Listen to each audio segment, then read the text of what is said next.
Good morning, students. Today we are going to start our new lesson, the portrait of a lady. This is our second lesson, and this lesson is also very interesting. If you have a experience of living with your grandmother, दादी के साथ रहने का जो अनुभव होता है उसका पर आधारित एक लेसन है और बहुत ही भावात्मक लेसन है, इसको हम कह सकते हैं. You are definitely going to enjoy this lesson. आप इसको निश्चित रूप से इसको इन्जॉय करेंगे. Let's start. तो आप ये देख पा रहे हैं यहाँ पर the author of this lesson is Khushwant Singh, और बहुत ही इम्पोर्टेंट और कई सारे इन्होंने अब देखेंगे कि नॉवेल्स लिखे हैं. जब आप बड़ी क्लासेस में जाएंगे तब आपको पता चलेगा कि कैसे इतने कुछ इन्होंने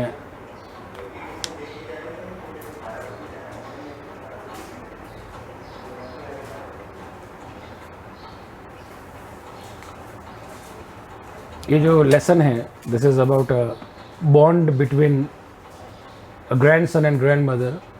एक दादी और पोते के बीच की कुछ हम कह सकते हैं कि एक बॉन्डिंग जो होती है उसके ऊपर आधारित है. और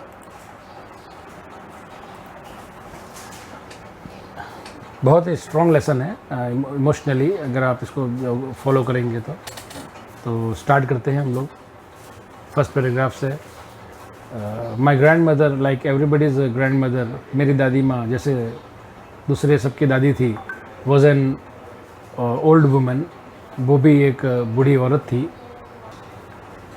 और एक वो बूढ़ी औरत थी. She had been old and wrinkled. Wrinkled का मतलब झुर्रिया वाला चेहरा. वो बूढ़ी थी और उनके झुर्रिया थी. फॉर 20 ईयर्स, और 20 वर्षों से उनका चेहरा ऐसा ही था. That I had known her. जब से मैं उनको जानता था, people said that she had been once pretty and young and pretty. लोग कहते थे कि वो पहले बहुत युवा थी और खूबसूरत थी. And had even a husband, और उनका एक पति भी था. But that was hard to believe. लेकिन ये सब मानने में बहुत ही कठिनाई होती है. My grandmother's portrait hung about the mantelpiece. Mantelpiece का मतलब होता है ताक, घर में जो बोलते हैं ना, उसके ऊपर उनका चित्र जो था वो लटका हुआ था in the drawing room. He war a big turban. Turban का मतलब होता है पगड़ी. वो एक बड़ी पगड़ी पहने हुए उनका चित्र था. एंड लूज फिटिंग क्लॉथ्स, और ढीले ढाले कपड़े पहने हुए थे. हिज लॉन्ग वाइट बियर्ड, जो उनकी जो सफ़ेद दाढ़ी थी, covered the best part of his chest. तो लगभग पूरी छाती को कवर करती हुई उनकी बड़ी दाढ़ी थी. ही लुक एटलीस्ट 100 ईयर्स ओल्ड, और लगभग वो 100 साल के दिखते थे. He did not look the sort of person who would have a wife और चिल्ड्रन. तो उनको देख के ऐसा नहीं लगता था कि उनके बीवी बच्चे होंगे. उनको देख के ऐसा लगता था कि उनके कई सारे पोते पोती होंगे. He look as if he could only have a lots and lots of grandchildren. तो उनको देख के लगता था कि बस उनके कई सारे पोते पोती थे. As for my grandmother, अब वापस दादी की बात करते हैं. बीइंग यंग एंड प्रिटी, वापस मैं ऊपर लेता हूँ. Being young and pretty, the thought was almost revolting. लेकिन दादी को देखने के बाद ये तो लगता है कि वो इतनी बूढ़ी थी कि उनको देख के ये अंदाज़ा नहीं लगा सकते कि वो कभी जवान रही होगी या कभी सुंदर रही होगी. The thought was almost revolting, और वो ये विचार जो बिल्कुल जो था वो विद्रोह उत्पन्न करने वाला था. She often told us of the games she used to play as a child. वो अक्सर उन खेल के बारे में बताती थी जिनको वो खेला करती थी. दैट और वो सब जो बातें बताती थी, that seemed quite absurd. Absurd का मतलब लिखे बेतुका. वो सब चीज़ें काफ़ी बेतुकी लगती थी. एंड अनडिग्निफाइड, और उनकी प्रतिष्ठा को वो मिल नहीं पाती थी on her part. And we treated it like fables of prophet she used to tell us. और उसको हम उन कहानियों के जैसे मानते थे जो छोटी कहानियाँ सुनाई जाती थी बच्चों को. तो हमको भी उनकी बातें कहानियाँ लगती थी.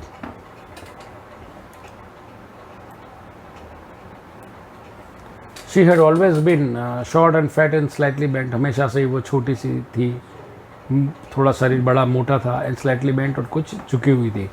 Her face was a crisis cross of wrinkles running from everywhere to everywhere. पूरे चेहरे पे उनकी झुर्रियाँ इधर से उधर घूम रही थी या झुर्रियाँ पड़ी रहती थी. No, we were certain she had always been as we had known her. और हमको ये पता था कि वो हमेशा से उतनी ही बूढ़ी थी जितना हम जानते थे. देखिए बुढ़ापे में क्या होता है, what happens in old age, that at a certain age, after a certain age in fact the person remains और लुक्स लाइक सेम. बुढ़ापे में एक उम्र के बाद व्यक्ति ऐसा ही दिखता है, उसमें कोई ज़्यादा बदलाव नहीं होता है. तो ये बात आ जाती है और वापस बार बार लेखक इसीलिए बात कहता है she could never have been pretty, और कभी भी वो सुंदर हो ही नहीं सकती थी, but she was always beautiful, लेकिन हमेशा से वो सुंदर थी। अब यहाँ पे पोता अपनी दादी को सुंदरता का बखान कर रहा है। शी होबल्ड, होबल्ड का मतलब लिखिए आप, इसमें मीनिंग लिख दीजिएगा, यू टू राइट चलते हुए, लंगड़ाते हुए चलना। She hobbled off the house in spotless white, बिल्कुल दाग रहित सफ़ेदी में वो इधर से उधर होबल करती थी। विथ वन हैंड रेस्टिंग, एक हाथ आराम करता हुआ, on her waist to balance a stoop, और एक उनकी जो स्टूप का मतलब झुकाव जो होता है, कुबड़ नहीं कह सकते एक्चुअली, बूढ़े लोग झुक जाते हैं, उस झुकाव को स्टूप कहते हैं। तो अपनी एक हाथ उस स्टूप के ऊपर, ताकि वो अपने शरीर को बैलेंस कर सके, यानी एक हाथ उनके कमर के ऊपर झुका हुआ। And other telling the beds of a rosary, beds का मतलब लिखा मणके, मोती जो होते हैं ना माला के, और रोजरी का मतलब होता है माला। तो एक हाथ उनका कमर पे था और दूसरे हाथ में माला रहती थी, जिससे वो कंटिन्यूसली मोतियों को गिनती रहती थी। हर सिल्वर लॉक्स, जो उनके सफ़ेद बाल थे, वे स्कैटर्ड अनटाइडेडली ओवर पेल पकड़ फेस, उनके पीले पड़े हुए चेहरे के ऊपर इधर उधर गुम बाल बिखरे होते थे। And her lips constantly moved in inaudible prayer, और हमेशा उनके झोंट जो है वो न सुनाई देने वाली प्रार्थना में हमेशा हिलते रहते थे। होठ को देखकर लगता था कुछ बोल रही, लेकिन कभी सुनाई नहीं देता था। यस शी वॉज ब्यूटीफुल, और हाँ वो बहुत सुंदर थी। अब यहाँ पोता अपनी दादी को बखान कर रहा है कि वो बहुत सुंदर थी। She was like the winter landscape in the mountains, वो बिल्कुल ठीक उस प्रकार की सर्दियों के समान थी जो दूर पहाड़ों पे दिखती है। अब सर्दियों में पहाड़ कैसे होते हैं, वो बर्फ़ से ढक जाते हैं, जैसे सफ़ेदी से ढक जाते हैं, तो दादी वैसी सफ़ेद कपड़ों में रहती थी। An expanse of pure white serenity, दूर दूर तक उसको देख करके जो शांति मन को मिलती है, दादी को देख करके भी मन को शांति मिलती थी। ब्रीदिंग पीस एंड कंटेनमेंट, जो उसमें केवल शांति और संतुष्टि का आभास होता था। My grandmother and I were good friends, और मेरे दादी और मैं, हम दोनों बहुत अच्छे मित्र थे। There was a very strong bond between both this grand son and grand mother, and if you have field and experience, तो दादी के साथ जो पोते का जो अटैचमेंट होता है, that is very strong. My parents left me with her when they went to live in city, और ये कब बना, जब मेरे पेरेंट्स मुझे उनके पास छोड़ करके शहर में रहने के लिए चले गए।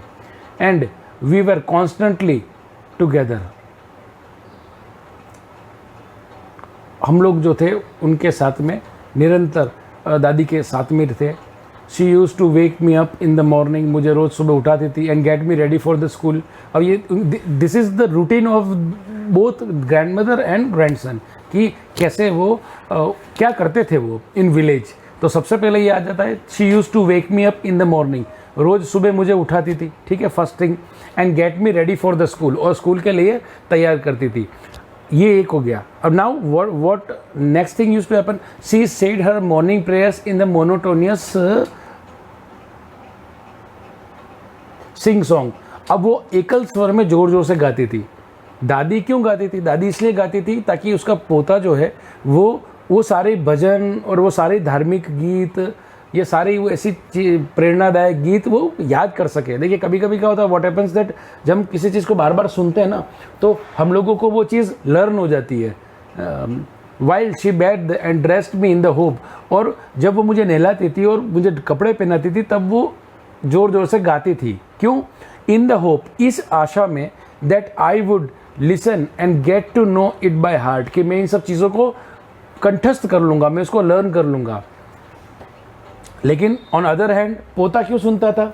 वो इसलिए सुनता था, देखिए बता रहे, I listen because I loved her voice but never bother to learn it. मुझे उनकी आवाज़ बहुत प्यारी लगती थी, लेकिन कभी भी उसको सीखने की कोशिश नहीं की। वैन शी वुड, उसके बाद क्या होता था, मतलब एक बार नहला देते थे और कब स्कूल के लिए तैयार कर देते थे, then she would fetch my wooden slate, और फिर मेरी वो लकड़ी की स्लेट लेकर के आती थी। देखिए पुराने ज़माने में ये, this is the time when we are talking about, it was about time of independence. तो यहाँ पर उस समय ओल्ड समय में क्या था, स्लेट्स होती थी, फिर उसको प्लास्टर करते थे विथ चॉक, और फिर उसके ऊपर लिखते थे। So then she would fetch my wooden slate which she had already washed, पहले उसको धो के रखी थी, and plastered with yellow chalk. Yellow chalk का यहाँ पे देखिए मैं बता दूँ, मुल्तानी मिट्टी, a tiny earthen ink pot and a red pen, और फिर एक छोटी सी दवात होती थी और एक रेड पेन होता था। Tie them in a bundle, एक पूरा बंडल में बांध देते थे, and hand it to me, और पूरी पोटली बना करके दे used to give it to me, मुझे देते थे। After a breakfast of thick stale chapati, और एक मोटी रोटी बासी उसका नाश्ता करते थे, and with a little butter spread, sugar spread on it, और उस बासी रोटी के ऊपर मक्खन और शक्कर डाल देते थे, और ये सब नाश्ते में लेकर के we went to the school, और हम स्कूल जाते थे। देखिए यहाँ पे if you remember again the word is we, हम, so it shows that grandmother use to go to school with grandson. She carried several stale chapatis with her for the village dogs, और अपने साथ में वो कई सारे chapatis लेके चलती थी गांव के कुत्तों के लिए. So this was our first lesson. Again read it and write the meanings. In our next lesson we will resume with the next part. If you can see here from my grandmother, तो क्या करते थे हम पढ़ेंगे कल.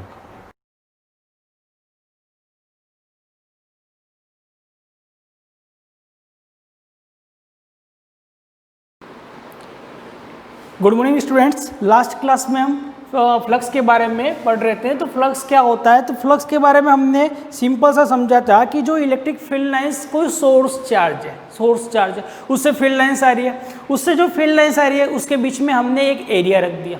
क्या रख दिया? एरिया रख दिया. तो उस एरिया के साथ जितनी फील्ड लाइंस, एरिया के नॉर्मल, ये एरिया है और ये फील्ड लाइंस आ रही है, तो कैसी आ रही है? एरिया के नॉर्मल. कैसी आ रही है? एरिया के नॉर्मल आ रही है. तो ये फील्ड लाइंस जितनी इस सरफेस के साथ या इस एरिया के साथ लिंक होगी, जितनी क्वांटिटी फील्ड लाइंस की यहाँ पर लिंक होगी, उसी को हम क्या बोलेंगे? Electric flux. क्या बोलेंगे उसको? Electric flux. द क्वांटिटी, तो हम इसकी सिंपल सी डेफिनेशन बना सकते हैं कि the quantity of electric field lines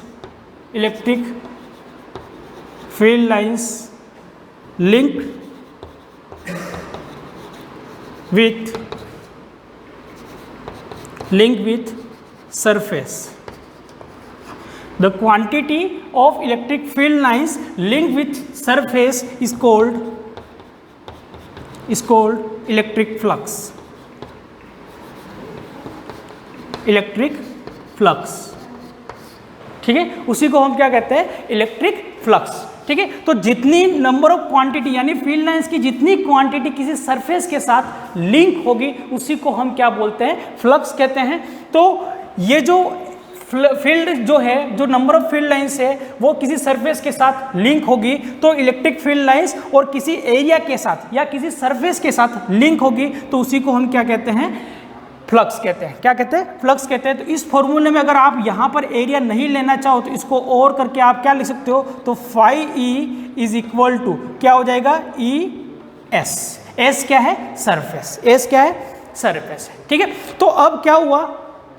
ठीक है, अब मैं इसको रब कर रहा हूँ. The quantity of electric field lines link with surface is called electric flux. ये रफ डेफिनेशन है, इसकी सिंपल डेफिनेशन है. और अगर इसकी डेफिनेशन देखना चाहो तो electric flux link to a surface area is a quantity, scalar. कौन सी quantity? Scalar. Form by intensity of electric field E and normal to it area. यानी क्या? किसके नॉर्मल है? एरिया के नॉर्मल होनी चाहिए. Such that flux link to a surface area is equal to phi E. और इलेक्ट्रिक फ्लक्स को हम किससे डिनोट करते हैं? फाई से डिनोट करते हैं. और इलेक्ट्रिक फ्लक्स इसलिए इसको क्या लिखते हैं? Phi E. और phi E is equal to क्या होता है? ई मल्टीप्लाई एरिया, यानी इलेक्ट्रिक फील्ड मल्टीप्लाई एरिया. ये क्या हो गया? हमारा फॉर्मूला हो गया किसका? फ्लक्स का. ठीक है, तो सिंपल सी डेफिनेशन कि जितनी भी फील्ड लाइन इसके साथ लिंक होगी, इस सरफेस के साथ लिंक होगी या इस बोर्ड के साथ लिंक हो रही है, उसी को हम सिंपल भाषा में क्या बोलते हैं? फ्लक्स बोलते हैं. ठीक है, अगर इससे 100 लाइंस लिंक हो रही है तो इसका फ्लक्स कितना? 100. अगर 90 लाइंस लिंक हो रही है तो हम कहेंगे फ्लक्स कितना? 90. ठीक है, तो इसी को हम क्या कहते हैं? फ्लक्स कहते हैं. अब जैसे कि ये इलेक्ट्रिक फील्ड लाइंस आ रही है और ये इलेक्ट्रिक फील्ड लाइंस कैसी है? तो ये इलेक्ट्रिक फील्ड लाइंस है यूनिफॉर्म इलेक्ट्रिक फील्ड लाइंस है. कैसी है? यूनिफॉर्म इलेक्ट्रिक फील्ड है.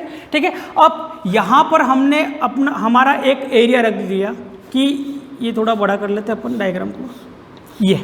ठीक है, अब यहाँ पर हमने हमारा कोई एक एरिया रख दिया. इसका एरिया कितना है? ए. ठीक है, तो इसके साथ जितने नंबर ऑफ फील्ड लाइंस क्या होगी, लिंक होगी, उसी को हम क्या बोलेंगे, फ्लक्स। तो इसके साथ फ्लक्स कितना लिंक होगा, तो इस एरिया कितना है, ए एरिया है, तो इसके साथ जो फ्लक्स लिंक होगा वो कितना होगा, फाई ई, और यहाँ पर इंटेंसिटी ऑफ इलेक्ट्रिक फील्ड कितनी है, ई, तो इसके साथ जो फ्लक्स लिंक होगा इस एरिया के साथ वो कितना हो जाएगा, तो ई इंटू ए, कितना हो जाएगा, फ्लक्स ई इंटू ए, ये फ्लक्स हो गया। अब इस एरिया को हमने झुका दिया, इस एरिया को हमने झुका दिया और इस एरिया को हमने थीटा एंगल से झुका दिया, ये बन गया हमारा एरिया, ठीक है। तो एरिया तो ए है, तो अभी भी एरिया कितना होगा, ए, और इसको हमने कितने एंगल से झुका दिया, थीटा एंगल से हमने इसको झुका दिया। तो अब देखेंगे कि पहले इसके साथ कितनी फील्ड लाइंस लिंक होती थी, तो 1 2 3 4 और 5 फील्ड लाइंस लिंक होती थी, यानी फ्लक्स कितना था, 5 था। अब इसको जैसे हमने झुका दिया थीटा एंगल पर, तो एरिया तो अभी भी उतना ही है, ए, ठीक है, पर अब इसके साथ जो लिंक हो रही है फील्ड लाइंस, वो कितनी लिंक हो रही है, 1 2 3 और 4, तो फ्लक्स कितना हो गया, कम हो गया, फ्लक्स कितना हो गया, कम हो गया। तो अब इसके साथ जो लिंक हुआ फ्लक्स वो कितना होगा, तो हमने देखा कि अगर ये कितना है, एरिया ए है और थीटा एंगल से इसको झुकाया है, तो ये एंगल भी कितना होगा, थीटा होगा, और ये वाली जो डिस्टेंस होगा, ये डिस्टेंस कितना हो जाएगा, तो ये कितना हो जाएगा, ए कोस थीटा, ये लेंथ कितनी हो जाएगी, ए कोस थीटा, यानी इतनी फील्ड लाइंस इसके साथ क्या हो रही है, लिंक हो रही है, क्योंकि ये तो ऊपर से जा रही है, तो इतने एरिया में जो फील्ड लाइंस है वही इसके साथ लिंक हो रही है। तो अब इस वाले एरिया के साथ कितना फ्लक्स लिंक हुआ, तो इस वाले एरिया के साथ जो फ्लक्स लिंक हुआ वो कितना हुआ, फाई ई, और वो कितना आ गया, ई ए कोस थीटा, कितना फ्लक्स लिंक हुआ, ई ए कोस थीटा, ठीक है। क्यों, क्योंकि जो एरिया था उसको हमने झुका दिया थीटा एंगल से, तो ये वाली जो ऊपर वाली जो फील्ड लाइंस थी वो तो निकल गई, क्योंकि इसको टच ही नहीं किया, ठीक है। अब कितनी टच कर रही है, तो इतनी टच कर रही है, यानी कितनी फील्ड लाइंस टच कर रही है, ए कोस थीटा, कितनी, ए कोस थीटा, यानी जो इसके साथ फ्लक्स लिंक होगा वो कितना हो जाएगा, तो phi E is equal to E A cos theta, कितना, ई ए कोस थीटा। अब समस्या क्या आती है कि ये जो हमारा सरफेस है वो हमेशा एक जैसा नहीं रहता, ठीक है, कभी कभी रफ सरफेस भी होती है। तो रफ सरफेस पर जो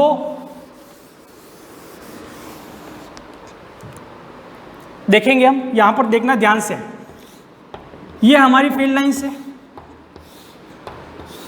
ठीक है, ये एरिया था हमारा ए, और इसके साथ जो फ्लक्स लिंक हुआ था, ठीक है, फर्स्ट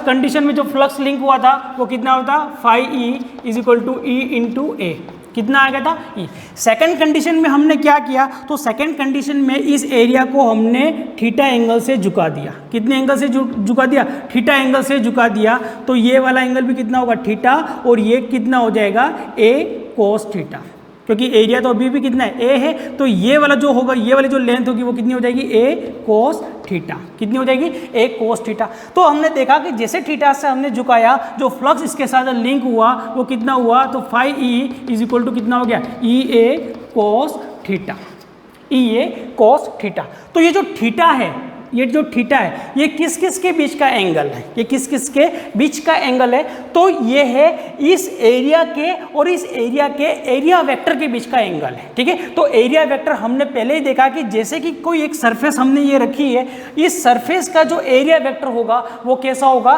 सरफेस के नॉर्मल, कैसा होगा, सरफेस के नॉर्मल। तो देखो हमने कि ये वाला, अगर जब सरफेस ये वाली थी, ये वाली सरफेस थी, तब इसका एरिया वेक्टर कहाँ था, तो सरफेस के नॉर्मल, यानी ये वाला, ठीक है। तो ये क्या आ गया, इसका एरिया वेक्टर आ गया। अब एरिया वेक्टर और इलेक्ट्रिक फील्ड दोनों के बीच में एंगल कितना है, तो एरिया वेक्टर और इलेक्ट्रिक फील्ड दोनों की डायरेक्शन कैसी है, सेम है, तो इन दोनों के बीच का ये एंगल थीटा कितना है, तो इन दोनों के बीच का जो एंगल है वो थीटा कितना है, 0 डिग्री, और कोस 0 की वैल्यू कितनी होती है, 1 होती है, कोस 0 की वैल्यू कितनी होती है, 1। तो फ्लक्स इसके साथ कितना लिंक हो गया, phi E is equal to E into A, ठीक है, जो कि हमने पहले निकाल दिया।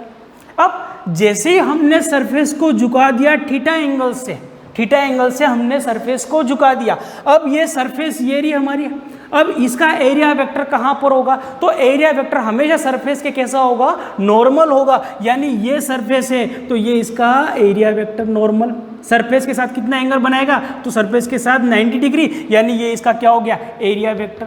अब इलेक्ट्रिक फील्ड और एरिया वेक्टर, अब इलेक्ट्रिक फील्ड ये रही, इलेक्ट्रिक फील्ड की डायरेक्शन कौन सी है, ये वाली, और ये एरिया वेक्टर है, इन दोनों के बीच का ये एंगल कितना है, थीटा है। तो अब थीटा जितना ज़्यादा होगा, थीटा जितना क्या होगा, ज़्यादा होगा, फ्लक्स क्या हो जाएगा यहाँ पर कि थीटा कौन किस किस के बीच का एंगल हो गया, तो electric field vector E, electric field vector E and area vector A, इन दोनों के बीच का जो एंगल है वही एंगल कौन सा है, थीटा। ठीक है, तो थीटा अगर 0 है तो फ्लक्स कैसा है, मैक्सिमम। ठीक है, क्योंकि कोस की मैक्सिमम वैल्यू कितनी होती है, 1 होती है, तो अगर थीटा 0 है तो फ्लक्स कैसा हो जाएगा, मैक्सिमम। अगर थीटा की कुछ वैल्यू है, अगर हमने एरिया को झुका दिया तो अब उसका एरिया वेक्टर कौन सा हो गया, ये वाला। तो इलेक्ट्रिक फील्ड वेक्टर ई और एरिया वेक्टर, इन दोनों के बीच का एंगल कितना हो गया, थीटा। तो जो फ्लक्स इस वाले एरिया के साथ लिंक होगा वो कितना हो जाएगा, phi E A cos theta. ठीक है, क्लियर। अब नेक्स्ट कि अब ये जो सरफेस है वो कैसी है, प्लेन सरफेस है। ठीक है, अब रेगुलर सरफेस कह सकते हैं हम, या हम कह सकते हैं ये प्लेन सरफेस है। अब हमेशा जो हमारी जो सरफेस होती है वो प्लेन हो ऐसा ज़रूरी नहीं है। तो बहुत सी बार हमको इरेगुलर सरफेस मिलती है, या फिर हम कह सकते हैं रफ सरफेस मिलती है, कि जैसे कि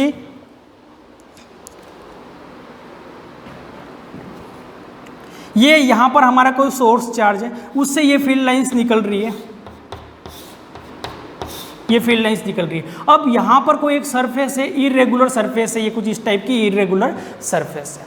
अब इस सरफेस के साथ इस पूरी सरफेस, और ये पूरी सरफेस कितनी है, एस, कितनी है, एस है। ठीक है, अब इसका जो एरिया वेक्टर है उसको हम डिनोट करेंगे ए कैप से, ए कैप से, यानी ये इसका यूनिट वेक्टर। ठीक है, यूनिट वेक्टर क्या शो करता है, तो यूनिट वेक्टर डायरेक्शन को शो करता है। ठीक है, अब ये सोर्स चार्ज है, इसने इलेक्ट्रिक फील्ड लाइंस बनाई है, ये सारी क्या है, इलेक्ट्रिक फील्ड लाइंस, और इनकी इंटेंसिटी कितनी है, तो इंटेंसिटी है ई। अब ये कोई सरफेस है, और ये सरफेस कैसी है, इरेगुलर सरफेस है। कैसी सरफेस है, इरेगुलर, या हम कह सकते हैं रफ सरफेस है।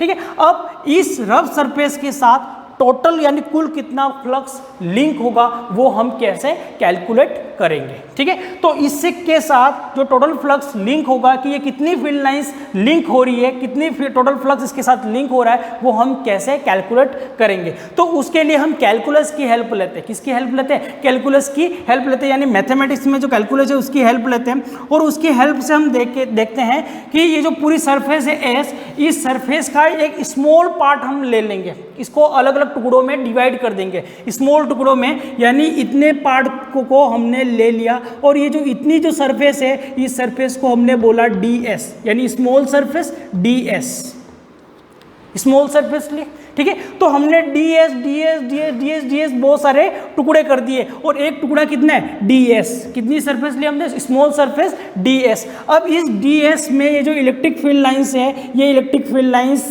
की डायरेक्शन है ये वाली। ठीक है, अब ये इलेक्ट्रिक फील्ड की इंटेंसिटी निकल रही है यहाँ से, इसके साथ इस ds सरफेस के साथ कितना फ्लक्स लिंक होगा वो हमें कैलकुलेट करना है। फिर हम क्या करेंगे, इतने ds के साथ जो फ्लक्स निकाला, फिर इतने ds के साथ, फिर ds के साथ, फिर ds, हर छोटा छोटा ds ले लेंगे, और फिर जो सबके साथ जो फ्लक्स निकलेगा सबको हम क्या करेंगे, ऐड कर देंगे। मतलब क्या कर देंगे, हम इंटीग्रेट कर देंगे, यानी इसके कितने टुकड़े करेंगे, तो इसके ds छोटे छोटे टुकड़े करेंगे, और एक टुकड़ा कितना होगा, ds यानी स्मॉल सरफेस। ठीक है, तो इतना टुकड़ा, फिर इतने टुकड़े का निकालेंगे, फिर इतना टुकड़ा, और सभी टुकड़ों को आपस में क्या कर देंगे, बाद में जोड़ देंगे, और उसी जोड़ने को हम क्या बोलते हैं, इंटीग्रेट बोलते हैं। तो ये जो ds है, इसके साथ जो फ्लक्स लिंक हुआ वो हम कैलकुलेट करेंगे। ठीक है, कैलकुलस की हेल्प से। तो यहाँ पर ये इलेक्ट्रिक फील्ड वेक्टर है E, और यहाँ पर एरिया वेक्टर जो होगा, इस सरफेस का जो एरिया वेक्टर होगा वो कैसा होगा, सरफेस से नॉर्मल। तो ये सरफेस है, हमने माना ये इसका नॉर्मल, ये आगे इसका एरिया वेक्टर। कौन सा आ गया, इसका एरिया वेक्टर। अब इसके साथ जो फ्लक्स लिंक होगा, तो अगर सरफेस स्मॉल है, अगर सरफेस स्मॉल है, तो इस स्मॉल सरफेस के साथ जो फील्ड लाइंस लिंक होगी वो भी कैसी होगी, कम ही होगी, यानी उनकी क्वांटिटी कैसी होगी, कम होगी। तो इसके साथ जो फ्लक्स लिंक होगा वो भी कैसा होगा, स्मॉल फ्लक्स लिंक होगा। तो हमने फ्लक्स कौन सा हो जाएगा, इसके साथ स्मॉल फ्लक्स होगा, यानी डी फाई। ठीक है, तो फाई कैसा है, टोटल फ्लक्स है, तो डी फाई कैसा है, इस स्मॉल सरफेस का फ्लक्स है, तो स्मॉल सरफेस का जो फ्लक्स होगा वो कितना हो जाएगा, डी फाई। और D phi is equal to क्या हो जाएगा, इंटेंसिटी ऑफ इलेक्ट्रिक फील्ड कितनी है, ई, और हमारा फॉर्मूला क्या है, ए एस है और एस सरफेस हमने कितनी ली, स्मॉल सरफेस लिए, तो ये कौन सी होगी, डी एस, और ये एरिया वेक्टर और इलेक्ट्रिक फील्ड वेक्टर के बीच में एंगल कितना है, थीटा है। तो इसके साथ, इस सरफेस के साथ जो टोटल फ्लक्स लिंक हुआ वो कितना हो गया, ईडीएस कॉस थीटा। कितना हो गया, ईडीएस कॉस थीटा। तो सरफेस स्मॉल है तो इसके साथ जो फ्लक्स लिंक होगा वो भी कैसा होगा, स्मॉल, और स्मॉल फ्लक्स जो इस सरफेस के साथ लिंक हुआ वो कितना हुआ, D phi is equal to EDS cos theta. कितना हो गया, ईडीएस कॉस थीटा। अब हमने देखा कि यहाँ पर ये जो एरिया वेक्टर आया और इलेक्ट्रिक फील्ड वेक्टर है, इन दोनों के बीच में थीटा यहाँ पर कैसा है, अलग है। ठीक है, यहाँ पर अगर निकालेंगे हम कि यहाँ पर एक स्मॉल सरफेस हमने ले ली, कि ये स्मॉल सरफेस कौन सी ले ली, डीएस हमने ले ली यहाँ पर। ठीक है, तो अब इस डीएस, सपोज इसका इलेक्ट्रिक फील्ड वेक्टर ये रहा। ठीक है, अब ये इलेक्ट्रिक फील्ड वेक्टर, सॉरी ये इलेक्ट्रिक फील्ड वेक्टर है इसका, और ये इसका एरिया वेक्टर है, और एरिया वेक्टर इस सरफेस का कैसा है, नॉर्मल है। कैसा है, इस सरफेस के नॉर्मल है। तो देखो यहाँ पर ये जो एंगल है वो कैसा है, नेगेटिव में। अगर देखा जाए तो ये एक्सिस से, एक्स से नीचे है यानी नेगेटिव में, और यहाँ पर जो एंगल है वो कैसे, प्लस में। ठीक है, तो हर सरफेस पर एंगल भी कैसा है, अलग अलग है। तो हम क्या करेंगे, हर सरफेस का, हर डीएस का अलग अलग निकालेंगे और फिर सबका क्या कर देंगे, हम जोड़ देंगे, और उसी को हम क्या कहते हैं, इंटीग्रेट करते हैं। तो स्मॉल सरफेस का अगर हमने निकाला तो पूरी सरफेस कितनी है, एस। तो एस सरफेस का निकालने के लिए हम क्या करेंगे, जो अलग अलग यहाँ पर डीएस डीएस निकालेंगे उन सबको क्या करेंगे, इंटीग्रेट करेंगे। यानी ये किसके लिए आ गया, स्मॉल एरिया या सरफेस। तो फुल एरिया के लिए क्या आ जाएगा, तो फुल एरिया के लिए अगर हम फ्लक्स निकालेंगे तो फुल एरिया के लिए क्या करेंगे, इसका इंटीग्रेशन कर देंगे। तो इंटीग्रेशन करेंगे तो फुल एरिया यानी टोटल फ्लक्स आ जाएगा, और टोटल फ्लक्स कितना आ जाएगा, तो क्या हो जाएगा, पूरा इंटीग्रेशन किसका, पूरी सरफेस का। इंटीग्रेशन किसका कर रहे हैं, पूरी सरफेस का। तो ये किसका साइन है, इंटीग्रेशन का साइन है, और यहाँ पर क्या आ जाएगा, E D S cos theta. क्या आ गया, E D S cos theta. तो ये क्या आ गया, टोटल फ्लक्स आ गया, कि इस सरफेस के साथ जो टोटल फ्लक्स होगा वो कितना हो जाएगा, तो ईडीएस कॉस थीटा। क्या हो जाएगा, ईडीएस कॉस थीटा। और कॉस जो है वो कौन सा प्रोडक्ट है, तो कॉस है वो डॉट प्रोडक्ट है। तो हम लिख सकते हैं कि फ्लक्स लिंक विद टोटल जो फ्लक्स लिंक होगा इस सरफेस के साथ वो कितना हो जाएगा, तो वो हो जाएगा इंटीग्रेशन पूरी सरफेस का electric field vector dot DS, dot DS. ये क्या आ गया सॉरी, इसके साथ जो फ्लक्स लिंक हुआ। ठीक है, तो हम देखेंगे कि ये एक सरफेस है, ये हमारी एक सरफेस है। ठीक है, ये सरफेस हमने यहाँ पर रखी, ये फील्ड लाइंस आ रही है, ये फील्ड लाइंस आ रही है सारी। ठीक है, तो ये फील्ड लाइंस इसके कैसी है, सरफेस के नॉर्मल है। कैसी है, सरफेस के नॉर्मल है। ठीक है, तो यहाँ पर कितना फ्लक्स लिंक होगा, तो यहाँ पर अगर ये सरफेस के फील्ड लाइंस कैसी है, नॉर्मल है। ये हमारी सरफेस है, सपोज ये हमारी सरफेस है, यहाँ पर ये फील्ड लाइंस आ रही है, लिंक हो रही है। ठीक है, ये फील्ड लाइंस लिंक हो रही है। तो यहाँ पर एरिया वेक्टर और इलेक्ट्रिक फील्ड दोनों के बीच में एंगल कितना है, तो दोनों के बीच में ये जो एंगल है, अगर हमारी सरफेस ये है, इलेक्ट्रिक फील्ड लाइंस ये आ रही है, यानी इलेक्ट्रिक फील्ड डायरेक्शन अंदर की तरफ, और एरिया जो वेक्टर होगा इस सरफेस का उसकी डायरेक्शन कैसी होगी, सरफेस से नॉर्मल यानी बाहर की तरफ, ये वाली। तो हमारे जो एरिया वेक्टर की डायरेक्शन है वो बाहर की तरफ है, इलेक्ट्रिक फील्ड की वेक्टर कैसी है, अंदर की तरफ। तो ये जो थीटा की वैल्यू हो जाएगी वो कितनी हो जाएगी, 180, क्योंकि दोनों कैसे हैं, एक दूसरे के अपोजिट है। और cos 180 की वैल्यू कितनी होती है, तो cos 180 की वैल्यू होती है -1, यानी इसके साथ जो फ्लक्स लिंक होगा वो कितना हो जाएगा, तो माइनस में होगा। कितना होगा, माइनस में होगा। अब अगर हमारी फील्ड लाइंस ऐसी आ रही है, ऐसे फील्ड लाइंस आ रही है, ठीक है, अब बताओ इस वाली सरफेस, ये जो साइड वाली सरफेस है, इसके साथ टोटल कितना फ्लक्स लिंक होगा। तो हमने देखा कि ये एक फील्ड लाइंस आई और ये ऐसे निकल गई, इसके साथ तो लिंक ही नहीं हुई। ठीक है, तो फ्लक्स कैसे निकालेंगे, तो देखो ये ऐसे फील्ड लाइंस आ रही है।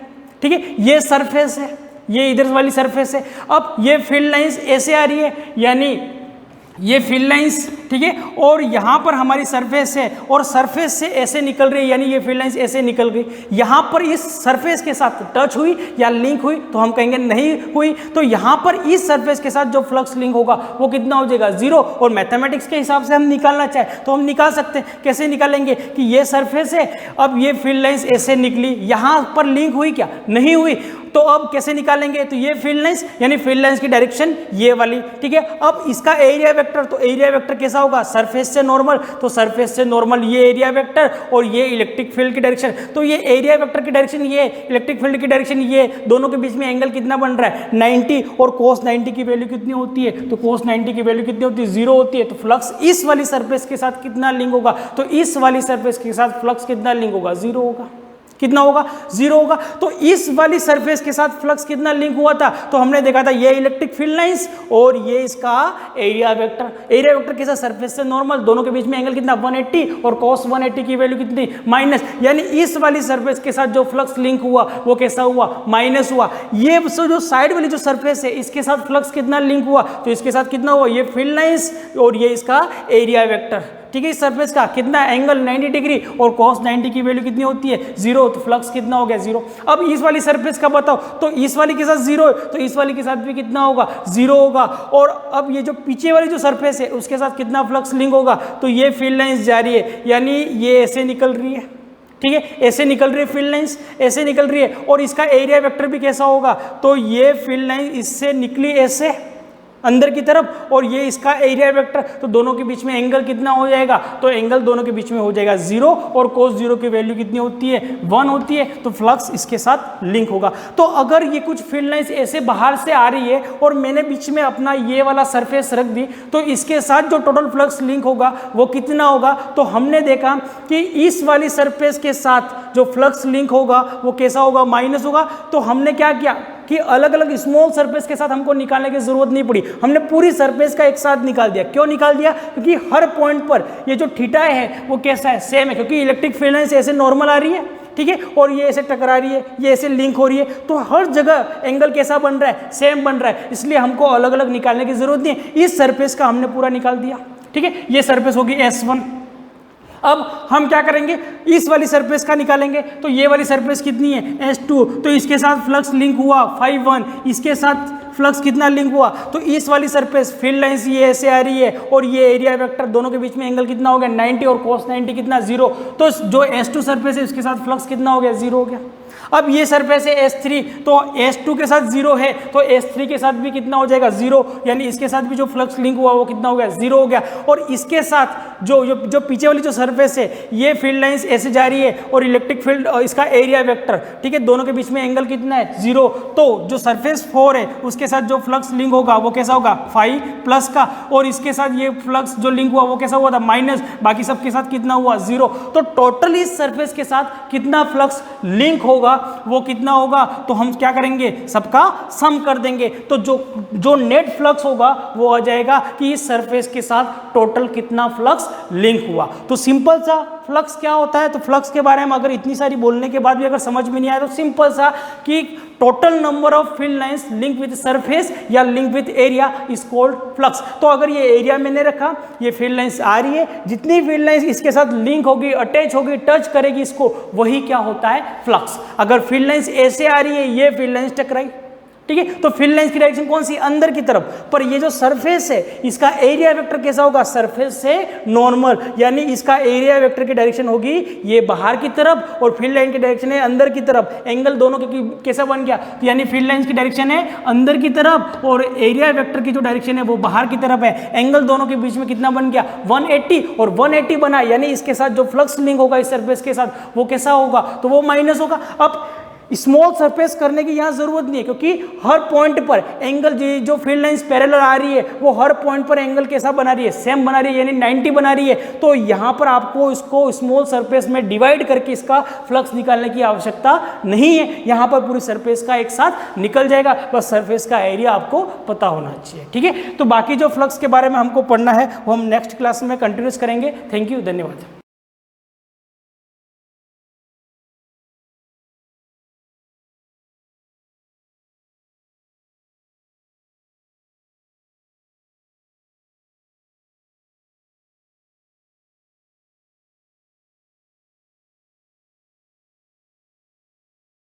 सभी को सुप्रभात।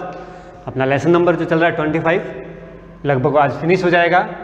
मानव का उत्सर्जन तंत्र, जिसके अंतर्गत अपन ने उत्सर्जन की सारी चीज़ें पढ़ ली थी। प्रीवियस क्लास तक अपने श्रवण भी हो गया था।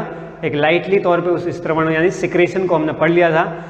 उससे पहले 2 विधियाँ थी मूत्र निर्माण की जो कि अपन ने कंप्लीट कर ली थी। उसमें क्या आ गया था, एक तो आपके मूत्र निर्माण की जो क्रिया विधि होती है उसमें परानिषेधन जिसे अपन अल्ट्रा फिल्ट्रेशन बोलते हैं, और दूसरा था वर्णात्मक अवशोषण, है ना, जो एब्जॉर्प्शन क्रिया विधि थी, सेलेक्टिव एब्जॉर्प्शन।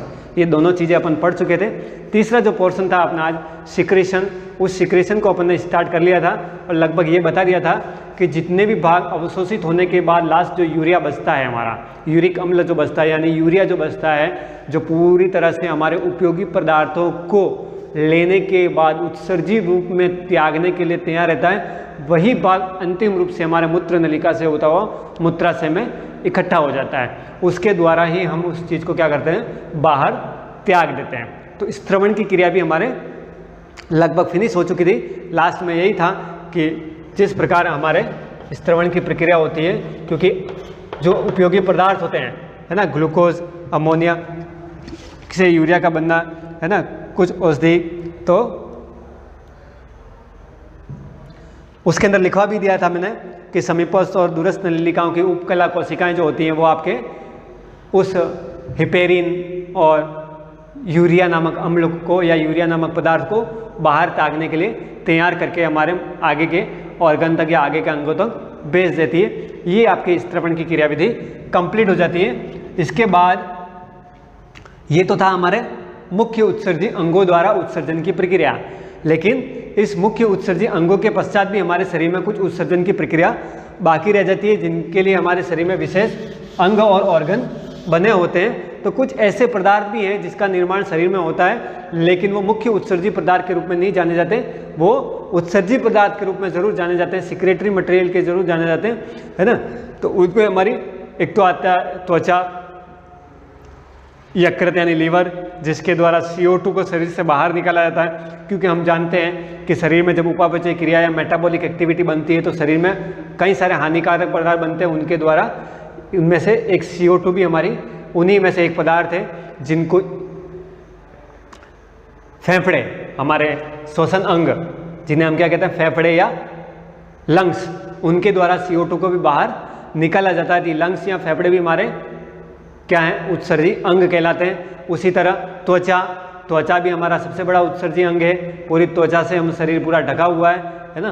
तो त्वचा भी हमारे शरीर में से क्या निकालती है, पसीने को बाहर करती है, जिसके द्वारा कई सारी बीमारियां हमारे शरीर से स्वतः ही दूर हो जाती हैं। तो त्वचा भी हमारे उत्सर्जी अंग के रूप में जानी जाती है। फिर यकृत या लीवर, जिसके द्वारा हमारे शरीर में अमोनिया से यूरिया को कन्वर्ट किया जाता है। तो ऐसे कई सारे उत्सर्जी अंग हमारे शरीर में है जो सेकेंडरी तौर पर जाने जाते हैं, है ना। प्राइमरी तौर पर तो क्या था, हमारा यूरिनरी सिस्टम था, है ना, जो हमारा मूत्र निर्माण की क्रिया विधि थी, या वृक्क तो था, हमारा जो किडनी थी वो प्राइमरी ऑर्गन के रूप में जानी जाती है, जो हमारे मूत्र निर्माण की प्रक्रिया को कंप्लीट करती है। वो हमारा सबसे बेस्ट और बेसिक सिस्टम है जो हमारे शरीर को यूरिया से सफाया करता है, हमारे शरीर से यूरिया को बाहर निकालता है, यूरिया को सेपरेट करता है। तो वो हमारे लिए प्राइमरी ऑर्गन के रूप में जाना जाता है, प्राइमरी अंग या मुख्य अंग के रूप में जाना जाता है। तो ये हमारे उत्सर्जन की सारी चीज़ें समाप्त हो गई। इसके अलावा शरीर में कुछ और चीज़ें बाकी रहती हैं, उत्सर्जन संबंधी रोग। सबसे मुख्य बात कुछ और है जो इस लास्ट लेसन के अंदर पाई गई है, या लेसन के लास्ट में जो दे रखी है। एक तो उत्सर्जन संबंधी रोग, या जब हमारे शरीर में उत्सर्जन संबंधी कुछ रोग हो जाते हैं तो उन रोगों का निवारण कैसे किया जाता है। एक और विधि हम पढ़ेंगे, हेमोडायलिसिस, है ना, अपोहन, जिसके द्वारा क्या होता है कि हमारे शरीर में जब दो किडनियाँ होती हैं, हमारे शरीर में 2 वृक्क होते हैं, दायां वृक्क और बायां वृक्क। ये वृक्क या किडनी जब हमारे शरीर में डैमेज या खराब हो जाती हैं, किसी कारणवश हो सकती है, आनुवंशिक रूप से हो सकती हैं, शरीर में अत्यधिक यूरिया की वजह से हो सकती हैं, यूरिया छनने की नहीं क्षमता इस वजह से हो सकती है ना, अधिक मात्रा में अल्कोहल लेने की वजह से भी हो सकती है। तो कई सारी समस्याएं हैं जो हमारे किडनी को खराब कर सकती है। तो वो जब किडनी खराब हो जाए, जब वृक्क खराब हो जाए, दोनों खराब हो जाए, एक खराब हो जाएगा चल जाएगा, एक डैमेज है तो चल जाएगा, लेकिन जब दोनों मान लो खराब हो जाए तो हमारे पास कुछ ही उपाय बचते हैं जिनको करवाना हमारे शरीर के लिए बहुत ज़रूरी होता है। उसमें ये अपोहन या हेमोडायलिसिस भी एक विधि है, जिसके द्वारा क्या करते हैं, कृत्रिम रूप से रुधिर से यूरिया को पृथक किया जाता है। क्या करते हैं, एक तो हमारे शरीर में नेचुरली यूरिन जो है, नेचुरली यूरिया जो है वो रुधिर से पृथक हो रहा है बाय वृक्काणु, बाय नेफ्रॉन, जो किडनी में पाए जाते हैं, जिसकी विधि हमने पढ़ी। और एक होता है आर्टिफिशियल मेथड या कृत्रिम विधि, जिसके थ्रू क्या करते हैं, हमारे शरीर से यूरिया को रुधिर से सेपरेट किया जाता है, उसको बोलते हैं अपवहन या हेमोडायलिसिस। उसमें भी क्या करते हैं कि हमारे एक रुधिर नलिका से क्या करते हैं, धमनी से क्या करते हैं, रक्त को निकाल के एक बड़ी सी मशीन से जोड़ा जाता है, जिसमें हिपेरिन नामक पदार्थ को भरा जाता है। हिपेरिन में से उस चीज़ को गुजारते हैं, जो रक्त हमारे शरीर से निकाला जाता है लगभग 0 डिग्री सेंटीग्रेड पे। तो हिपेरिन नामक पदार्थ मिलाने के बाद क्या करते हैं, सेफ्रोनिन के बड़े बड़े जाल बनाए जाते हैं, तो उस जाल में से उसको निकालते हैं। वो सारी विधि एक मशीन में की जाती है जो शरीर से बाहर की तरफ होती है।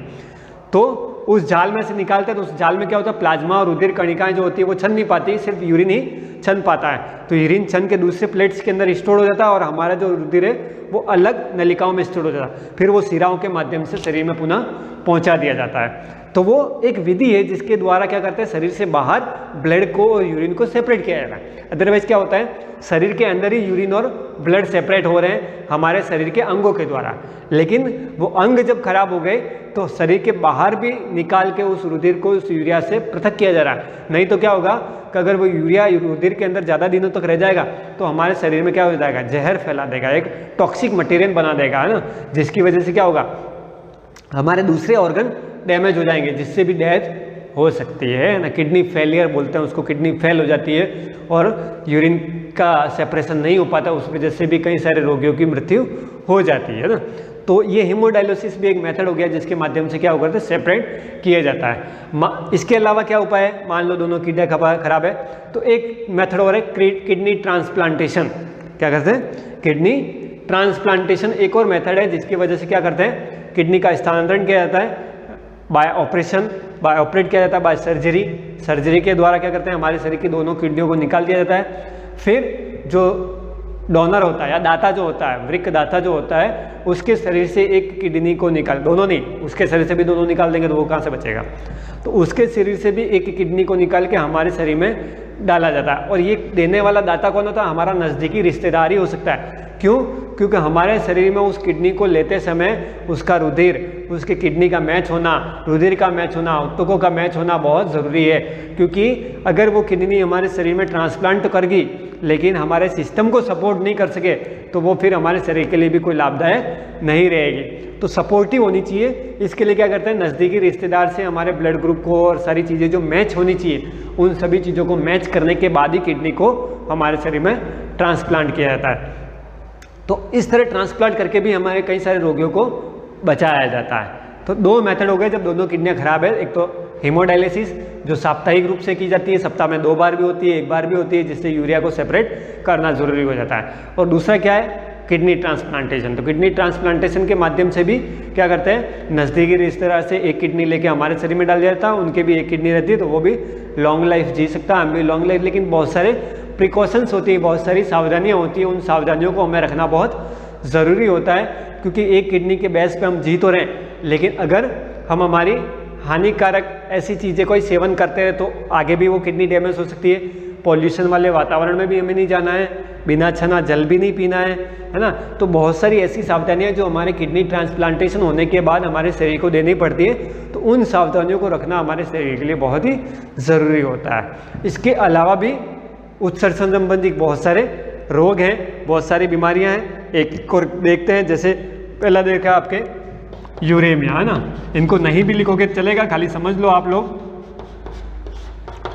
है ना, क्योंकि आपके बुक में एज इट इज़ दे रखी है, जैसा मैं लिखवा रहा हूँ वैसा लिखने की ज़रूरत नहीं, क्योंकि बुक के अंदर ऑलरेडी 2-2 लाइनों में इसका वर्णन कर रखा है। लेकिन लास्ट का अंतिम छोर था पार्ट का, इसलिए आपको समझाना भी ज़रूरी है। तो यूरेमिया क्या हो जाता है, यूरेमिया क्या है, जब हमारे रक्त के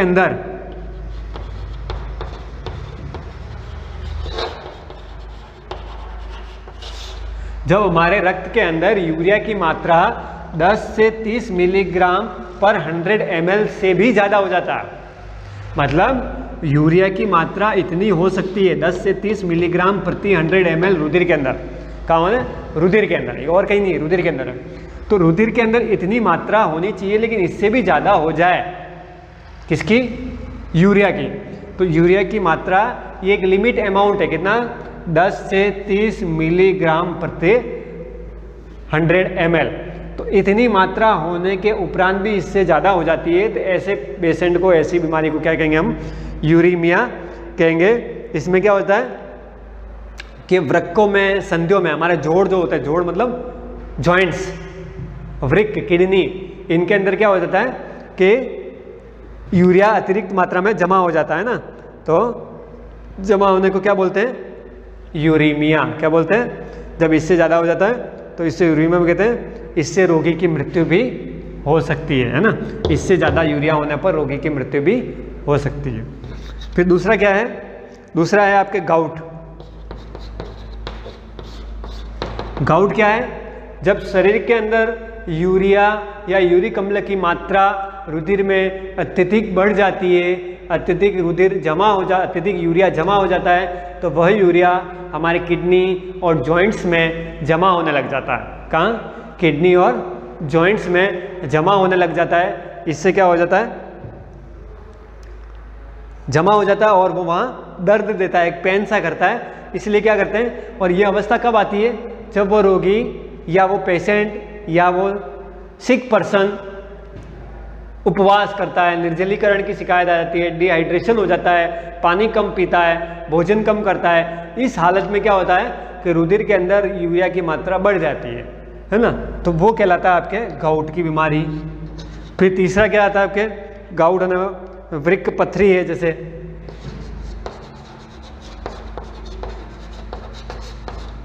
वृक्क पथरी, ये नॉर्मल लोग जानते हैं। आजकल पथरी से कई सारे व्यक्ति ग्रसित होते हैं ना। पथरी की लगभग 70 to 80% लोगों को पथरी की शिकायत होती है, लेकिन पथरी का दर्द उत्पन्न होने पर ही पता चलता है कि हमें पथरी है। अदरवाइज जिनके शरीर में लिक्विड की मात्रा यानी पानी की मात्रा अगर अच्छी है, जितनी आवश्यकता है उतनी है, तो आपको कभी इसकी शिकायत नहीं आती है, इसका पेन या दर्द कभी नहीं होता। लेकिन जब पानी की शिकायत होने लग जाती है या निर्जलीकरण होने लग जाता है या शरीर में ताप अत्यधिक बढ़ जाता है और पानी कम हो जाता है, उस वक्त क्या होता है, जो हमारी पथरी है, स्टोन, जिसे अपन स्टोन के नाम से भी जानते हैं, उसका एक असहनीय पीड़ा उत्पन्न होने लग जाती है। तो पथरी क्या चीज़ है, पथरी ऐसा नहीं है कि स्टोन बोला जा रहा था, आपने स्टोन कहीं खाया या पत्थर खाया या रेत खाई, इस वजह से ज़रूरी नहीं है। क्योंकि क्या होता है कि हम जो भोजन ले रहे हैं, हम जो भोजन के तत्वों को ले रहे हैं, जैसे कैल्शियम है, मैग्नीशियम है, आयंस जो हैं, उन्हीं के छोटे छोटे पार्ट्स क्या होते हैं, हमारे शरीर में जमने लग जाते हैं। तो पथरी ज़रूरी नहीं कि आप जो नेसेसरी मटेरियल है उसको खा रहे हैं या नहीं खा रहे हैं, उसके बिना हो रही है, या फिर आपने ऐसा मटेरियल खा लिया जो शरीर के लिए लाभदायक था, इससे ज़रूरी नहीं है। क्योंकि पथरी उन तत्वों से भी हो सकती है जो शरीर के लिए लाभदायक होते हैं। जैसे अपन भोजन के अवयवों को शामिल करते हैं, उन अवयवों में से भी उसके ऑक्जेलेट, फॉस्फेट के अणु, कैल्शियम के ऑक्जेलेट, ये सारी चीज़ें भी आपके पथरी में धीरे धीरे जमा होकर नसों के अंदर हो गया, या आपके जो किडनीज की आपके नली है या मूत्राशय है या किडनी है, इनके अंदर भी वो ऑक्जेलेट जमा हो जाते हैं और स्टोन का रूप ले लेते हैं। फिर वहाँ असहनीय पीड़ा उत्पन्न होती है, तब पता चलता है हमें पथरी का रोग हो चुका है। तो पथरी क्या है, कैल्शियम और फॉस्फोरेट के ऑक्जेलेट है जो आपके अतिरिक्त मात्रा में जमा होने पर वहाँ स्टोर होते रहते हैं और आपका एक बड़ा रूप लेके पथरी का दर्द देते हैं। तो पथरी वाली बीमारी हो गई। फिर आपकी क्या आता है, नेफ्रेटिस या ब्राइट का रोग।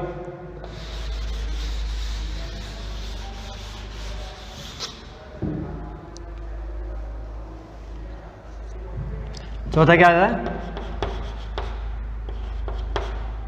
नेफ्रेटिस या ब्राइट का रोग।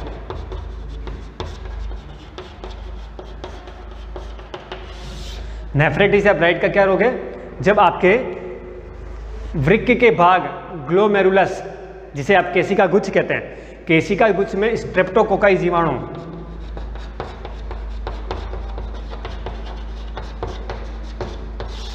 केशिका गुच्छ में कौन, स्ट्रेप्टोकोकाई नामक जीवाणु जो होता है, वो जीवाणु उस स्ट्रेप्टोकोकाई में आ जाता है और उस ग्लोमेरुलस की जो भाग होता है, ग्लोमेरुलस जो भाग है आपके वृक्क का, उसमें क्या कर देता है, सूजन, ग्लोमेरुलस में क्या कर देता है, सूजन उत्पन्न कर देता है ना।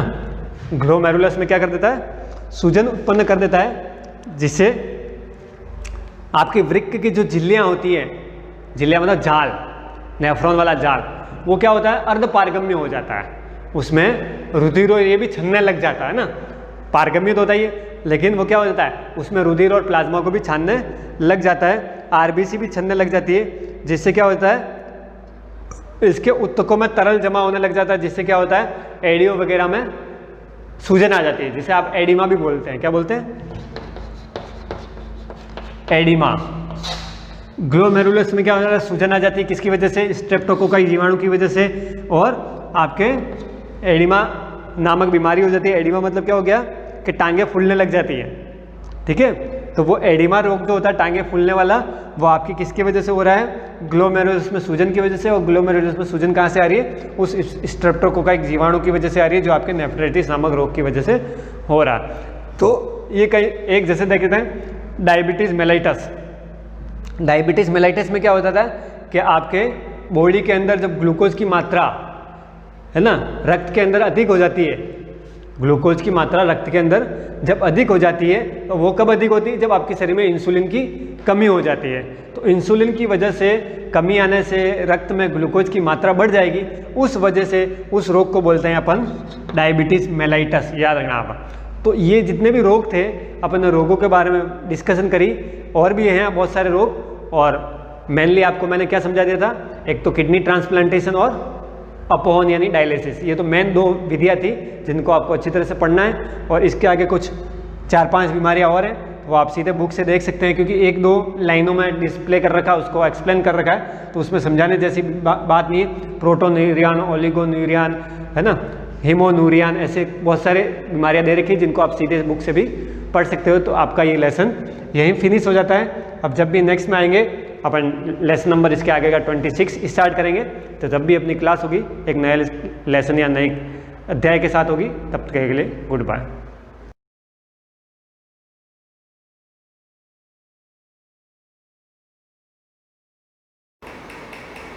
Good morning everyone.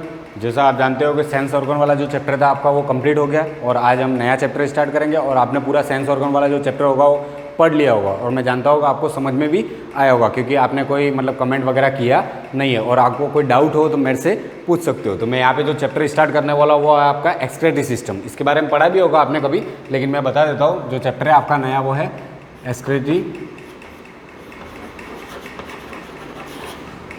System in humans.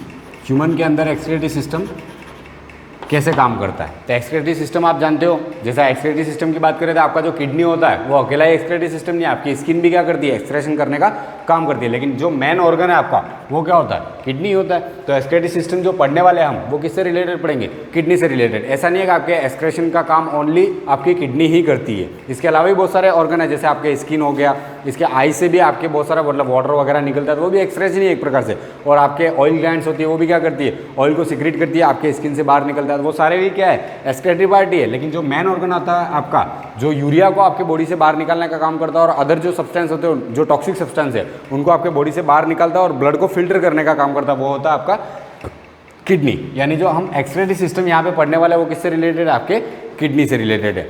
तो आपका जो एक्सक्रीटरी सिस्टम होता है वो होता क्या है, और उसके अंदर कौन कौन से पार्ट होते हैं।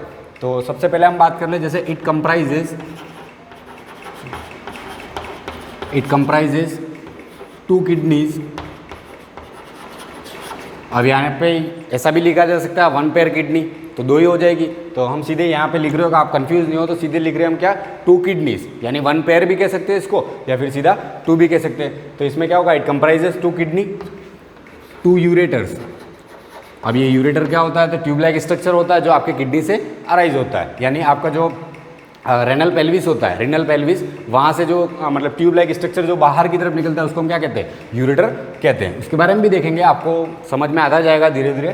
तो आपके अंदर क्या होता है, तो 2 किडनी होती है, 2 यूरेटर्स, 1 यूरिनरी ब्लैडर,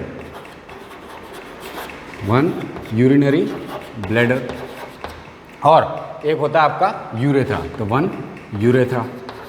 ये मेनली बेसिक पार्ट होता है आपके मतलब एक्सक्रीटरी सिस्टम के। ह्यूमन का जो एक्सक्रीटरी सिस्टम होता है उसके मेन बेसिक पार्ट कौन कौन से होते हैं, तो हम जैसे नॉर्मली इसको कहें तो ये तो आपने 9th क्लास और 10th क्लास के अंदर पढ़ भी लिया होगा तो आप जानते भी होंगे, लेकिन यहाँ पे पढ़ना भी ज़रूरी है ताकि चैप्टर वहीं से स्टार्ट होता है आपका। तो इट कंप्राइजेज 2 किडनी, इसके अंदर क्या होती है, 2 किडनी होती है, 2 ureters, 1 urinary bladder and 1 urethra. ये सारी चीज़ें क्या होती है, आपके किडनी के पार्ट्स होते हैं। इसके बाद देखें हम तो मेन इंपॉर्टेंट जो हो जाता है वो होता है लोकेशन। लोकेशन, तो किडनी की लोकेशन क्या होती है, तो किडनी की लोकेशन की बात करें तो जनरली हम क्या कहते हैं, किडनी जो होती है आपके पोस्टीरियरली प्रेजेंट होती है। पोस्टीरियरली मतलब आपके बैक साइड प्रेजेंट होती है। ऐसा नहीं है हम हमेशा कहते हैं किडनी फ्रंट में होती है, किडनी फ्रंट में प्रेजेंट होती नहीं है, वो पोस्टीरियरली होती है, यानी आपके क्या होती है, बैक साइड में होती है। लेकिन उसकी जो एग्जैक्ट लोकेशन की बात करें अगर अपन, तो एग्जैक्ट लोकेशन की बात करो तो वो कहाँ पे होती है, तो मैंने आपको बताया था जैसे वर्टिबल कॉलम वाला चैप्टर, मतलब आपके बोन के बारे में पढ़ना बाकी है तो उसमें वर्टिबल कॉलम बोन के अंदर ही आएगी। लेकिन मैंने आपको नर्वस सिस्टम हमने जब पढ़ा था तब मैंने आपको एक फॉर्मूला बताया था TS12 L5 S5 वाला हमने पढ़ा था, CO1 मतलब आपके जो cervix region, thoracic region, lumbar region, sacral region और कॉक्सियल रीजन, इसके बारे में हमने पढ़ लिया था। तो आपकी जो वर्टिबल कॉलम होती है उसके अंदर भी ये रीजन प्रेजेंट होते हैं। तो आपको वहाँ से आपको रिकॉल करना है इस चीज़ को कि जो आपकी लोकेशन होती है किडनी की, एग्जैक्ट लोकेशन की हम बात करें तो किडनी जो होती है वो क्या होती है, in front of 12th thoracic, in front of 12th thoracic. Vertebral column जो होती है उसकी जो 12th बोन होती है, वर्टिबल कॉलम के अंदर पीसेज होते हैं बोन के, वर्टिब्रा जिसको हम कहते हैं, ठीक है, उसमें जो 12th वाली होती है मतलब आखिरी बोन जिसको हम कह सकते हैं। तो in front of 12th thoracic and 1st to 3rd lumbar vertebrae. अब आपको देखना है कि यहाँ पे जो आपकी जैसे सर्विक्स रीजन है वहाँ की जो वर्टिबल कॉलम, मतलब वहाँ से वर्टिबल कॉलम क्या होती है आपकी स्टार्ट होती है। इसके बाद आती है थोरेसिक, उसके अंदर जो पीसेस होते हैं वर्टिब्रा के वो कितने होते हैं, 12 होते हैं। तो 12 जो वर्टिब्रा है आपकी एंडिंग पार्ट यानी थोरेसिक का, वहाँ से लेकर आपकी क्या स्टार्ट होता है, फिर स्टार्ट होता है आपका लंबर रीजन जिसमें 5 बोन होती है, फ्यूज होती है, वो कैसे वो बाद में बात करेंगे। लेकिन यहाँ पे हम देख रहे हैं किडनी की लोकेशन। तो आपकी जो 12 थोरेसिक होती है इसके बाद स्टार्ट होती है आपकी 1, 2 और 3 लंबर रीजन, यानी ये जो लंबर रीजन हो जाए स्टार्ट होता है तो उसकी जो लास्ट वाली बोन होगी वो कौन सी होगी, 3rd। और आपके कहाँ से स्टार्ट हो रही है, 1, 2 एंड 3। तो ये जो 12 का एंडिंग पार्ट 12 थोरेसिक और फर्स्ट टू 3rd आपकी हो जाएगी लंबर वर्टिब्री। यहाँ पे क्या प्रेजेंट होती है आपकी किडनी प्रेजेंट होती है, मतलब किडनी जो होती है वो इनके बीच में प्रेजेंट होती है। ये होती है आपकी एग्जैक्ट लोकेशन और इस एग्जैक्ट लोकेशन को हम कहते हैं लेफ्ट किडनी की ये एग्जैक्ट लोकेशन है। उसका रीजन क्या है, क्या आपकी जो राइट किडनी होती है ये क्या होती है, slightly below than left kidney. क्यों, इसका रीजन क्या होता है वो भी हम देख लेते हैं। इसको मैं यहाँ पे क्लीन कर देता हूँ कि ये एग्जैक्ट लोकेशन हमने लेफ्ट की क्यों कहा, तो उसका रीज़न है। वैसे राइट और लेफ्ट दोनों के लिए हम ये लोकेशन यही रखेंगे, लेकिन ये एग्जैक्ट लोकेशन है लेफ्ट किडनी की। उसका रीज़न क्या है, तो उसका रीज़न हम यहाँ पे लिखेंगे और समझेंगे भी से कि उसका रीज़न होता क्यों है, ऐसा क्यों है, कारण क्या है। तो राइट किडनी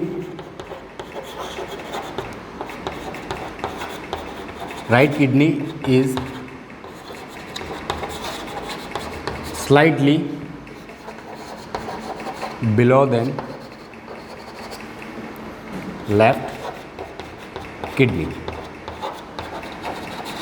तो आपकी जो राइट किडनी होती है वो क्या होती है, slightly below than left kidney. मतलब जो आपकी राइट किडनी है उससे मतलब लेफ्ट किडनी जो है वो अबो होती है, यूँ कह सकते हो आप। मतलब यूँ इसे डायग्रामेटिकली अगर शो करें तो यूँ समझ लीजिए ये वाला है पोर्शन आपके राइट किडनी का, और जो आपकी लेफ्ट किडनी होगी वो क्या होगी, इससे स्लाइटली बिलो होगी।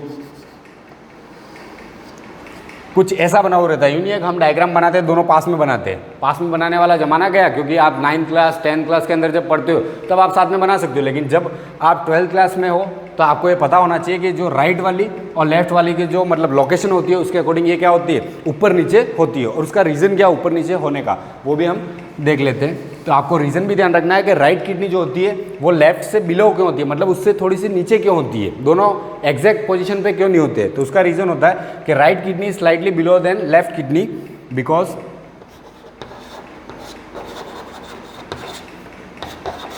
राइट किडनी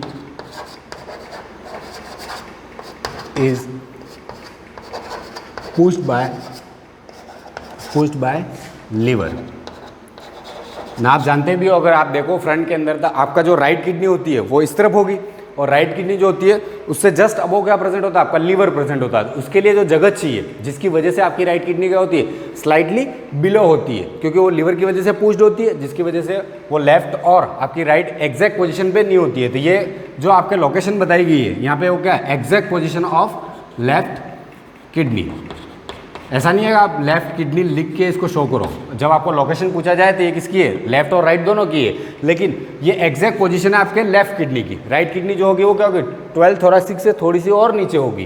क्यों, उसका रीजन क्या है कि right kidney slightly below than left kidney, because right kidney is pushed by liver. तो आपको ये रीजन भी ध्यान रखना है कि राइट किडनी जो होती है वो बिलो क्यों होती है लेफ्ट से, तो उसका रीजन हो जाता है कि ये क्या होती है, लीवर से पुश्ड होती है। मतलब वहाँ पे राइट किडनी के जस्ट अबव क्या प्रेजेंट होता है, आपका लीवर प्रेजेंट होता है, जो उसको क्या करता है, पुश्ड करता है, जिसकी वजह से वो थोड़ी सी नीचे रहती है। तो ये हो जाएगी उसकी लोकेशन। लोकेशन के बाद देखेंगे हम इसका शेप।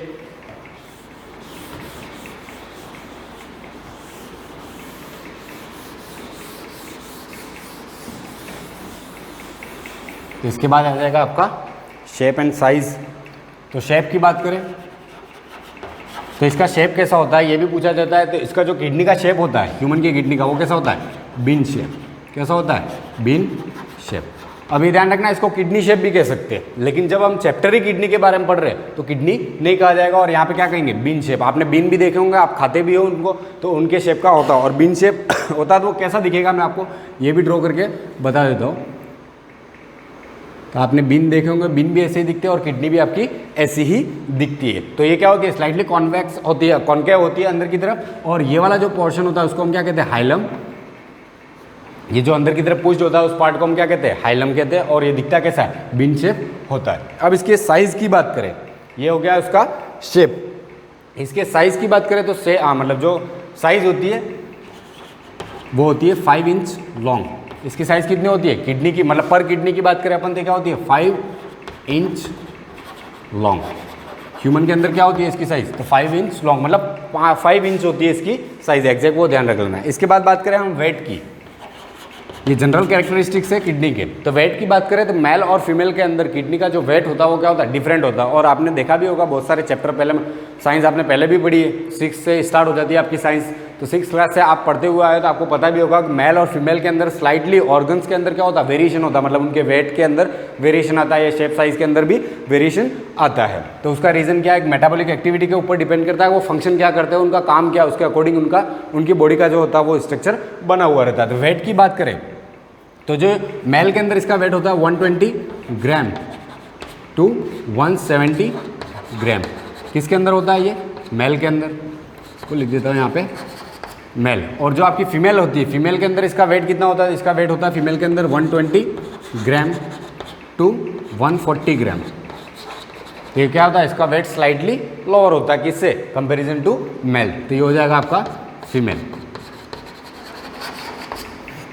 तो फीमेल के अंदर इसका वेट क्या हो जाएगा, थोड़ा सा कम होता है। तो आपको ये ध्यान रखना है, जो जनरल कैरेक्टरिस्टिक्स है मैंने आपको बताया, वो वाले सारे कैरेक्टरिस्टिक्स आपको पता होना चाहिए, और उसकी लोकेशन भी पता होना चाहिए। तो एक बार मैं आपको रिवाइज कर लेता हूँ, बाकी भले इरेज कर लिया, लेकिन आपको ध्यान होगा सॉरी।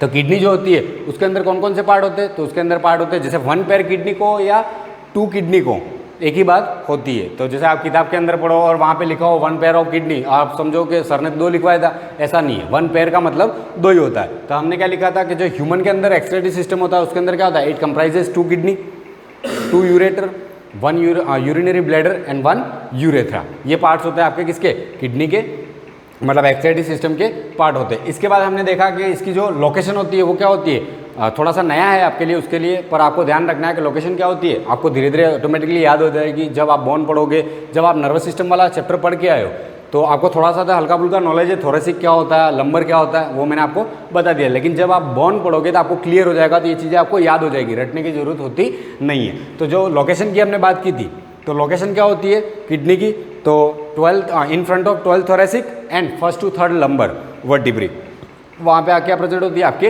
किडनी प्रेजेंट होती है। और किडनी आपकी बॉडी के फ्रंट में नहीं होती है, वो क्या होती है, बैक साइड, मतलब पोस्टीरियर रीजन में प्रेजेंट होती है। इसके बाद हमने देखा था इसकी शेप, तो इसका शेप कैसा होता है, बीन शेप होती है ये। इसके बाद इसकी साइज़ के बारे में हमने डिस्कस की थी, 5 इंच लॉन्ग होती है। और इसका वेट ध्यान रखना है कि मेल और फीमेल के अंदर क्या होता है, डिफरेंट होता है। लेकिन आपके क्या दिया होगा, एक एवरेज वेट दिया होगा, लेकिन आपको ध्यान दोनों का रखना है। और एग्जाम में पूछा जाए तो आपको दोनों का लिखना है। ये एग्जैक्ट वेट है कि जो आपके मेल होता है उसके अंदर इसका वेट होता है 120 gram to 170 gram in male and 120 gram to 140 gram in female.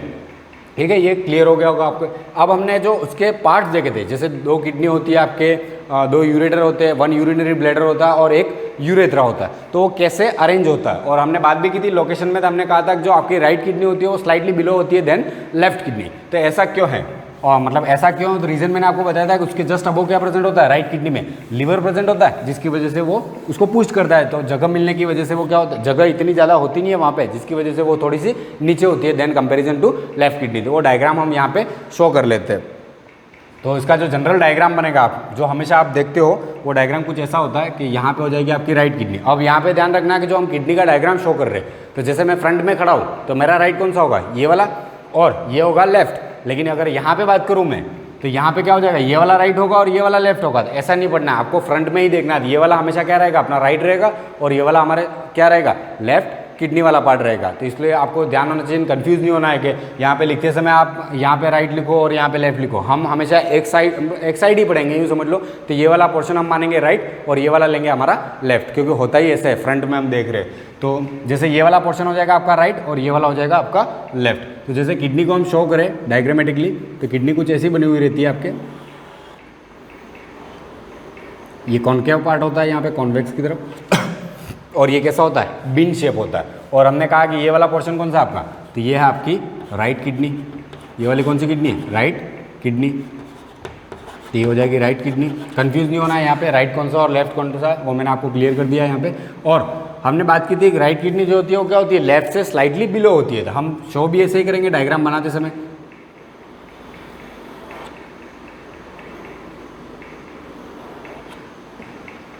तो ये क्या हो जाएगी, आपके लेफ्ट वाली किडनी हो जाएगी।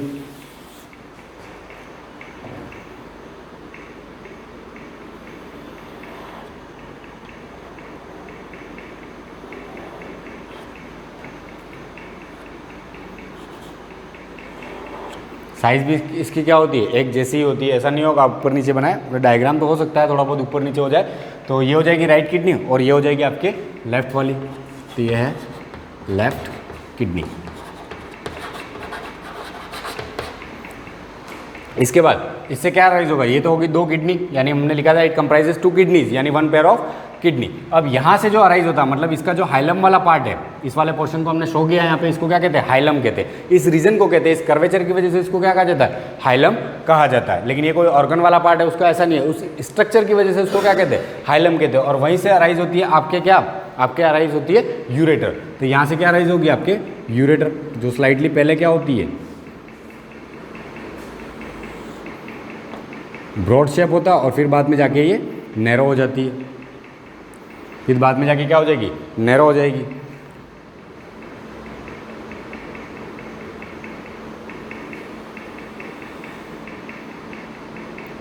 यहाँ पे फनल शेप होती है और ब्रॉड होता है। और ये फनल शेप क्यों होती है, उसके भी डायग्राम को हम देखेंगे और उसके बारे में देखेंगे जब किडनी का एक्सटर्नल स्ट्रक्चर देखेंगे। लेकिन ये जो ऑर्गन अंदर बने हुए और जो पार्ट्स है उसके बारे में हम डिटेल देख लेते हैं एक बार। तो आपके जो यूरेटर जो होती है वो ऊपर से, मतलब सीधे ऊपर से एंटर नहीं करती है, वो साइड से क्या करती है, एंटर करती है। मतलब आपके यूरिनरी ब्लैडर के अंदर क्या करेगी, ये साइड से एंटर करेगी। तो आपको ये ध्यान रखना है, इतना ज़्यादा लोकेशन के बारे में आपके नहीं पूछा जाएगा, लेकिन आपको पता होना चाहिए क्या करती है, साइड से एंटर करती है। तो ये हो जाएगा आपका यूरिनरी ब्लैडर।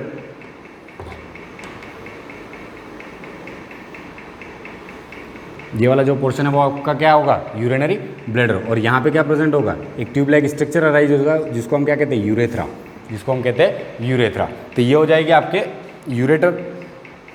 ये क्या आपकी यूरेटर है, और ये क्या हो जाएगा आपका यूरिनरी ब्लैडर। एक ही होता है।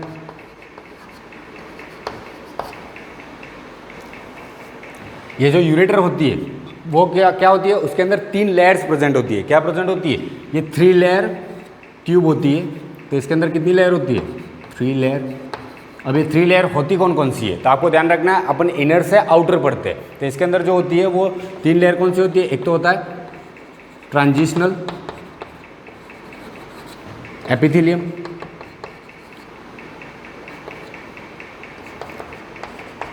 या इसको हम लिख सकते हैं लाइन बाय ट्रांजिशनल एपिथेलियम। अगर आप लिखना चाहो सीधा तो लाइन बाय, मतलब 3 लेयर से बनी होती है। तो line by transitional epithelium first जो होती है वो क्या होती है, ये इनर मोस्ट लेयर है, इनर मोस्ट लेयर, ठीक है। इसके बाद जो सेकंड लेयर होती है, यानी ट्रांजिशनल एपिथेलियम के बाद जो सेकंड लेयर आती है वो कौन सी होती है, मस्कुलर होती है लेयर।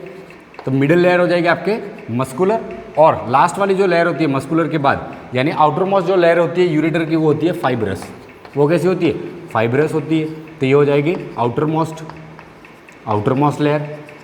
तो आपको यहाँ पे क्लियर हो जाना चाहिए कि आपकी जो यूरेटर होती है वो 3 लेयर से बनी होती है, और 3 लेयर कौन सी होती है, तो लाइन बाय ट्रांजिशनल एपिथेलियम। तो ट्रांजिशनल एपिथेलियम क्या हो जाएगी, इनर मोस्ट लेयर है, इसके बाद होती है मस्कुलर लेयर, और फिर बाद में आउटर मोस्ट जो लेयर होती है वो कौन सी होती है, फाइब्रस होती है। इसके बाद आता है आपका यूरिनरी ब्लैडर, और ये वाला जो पोर्शन होगा उसको कहेंगे हम यूरेथ्रा। तो आपको ध्यान रखना है, जैसे ही आपका ब्लड फिल्टर होगा तो ब्लड को लाने का काम कौन करती है, रिनल आर्टरी, और ब्लड को वापस फिल्टर करके ले जाने का काम करती है रिनल वेन।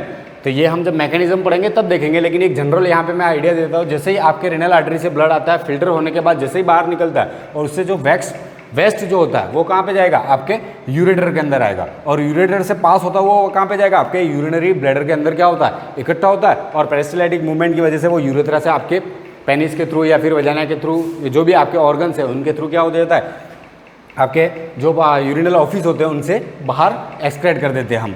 तो ये आपके यूरिनरी ब्लैडर के अंदर क्या होगा, कलेक्ट होगा, और यहाँ पे भी क्या होते हैं, 3 कंपार्टमेंट बने होते हैं जो क्या करते हैं, इनको मतलब संभाल के बाहर निकालने का काम करते हैं। लेकिन उन कंपार्टमेंट के बारे में देखने का मतलब देखना ज़्यादा जरूरी होता नहीं, इतना डिटेल में जाने की ज़रूरत नहीं है। आपको ध्यान रखना है, इसके अंदर क्या हो गए, 2 किडनी, यहाँ पे यूरेटर कितनी होती है 2, यूरिनरी ब्लैडर कितना होता है 1, और यूरेथ्रा कितना होता है 1।